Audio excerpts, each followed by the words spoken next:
आज मी बनवली होती सोयाबीन चिली आणि पनीर चिली. म्हटलं चला तुमच्यासोबत पण झटपट पटापट रेसिपी शेअर करते.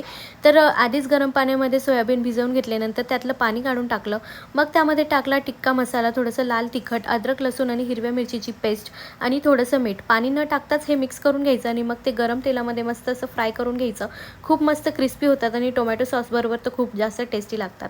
सेम वेने पनीरसुद्धा तळून घेतले होते. नंतर कढईमध्ये तेल टाकलं, त्यामध्ये कांदा, आपलं शिमला मिरची, टोमॅटो, कोबी सर्व वेजीस टाकून मस्त सॉते करून घेतलं. नंतर यामध्ये सुद्धा अद्रक लसूण आणि हिरव्या मिरचीची पेस्ट टाकली. आपले चायनीज सॉसेस टाकायचे, soya sauce, chilli sauce, Schezwan sauce.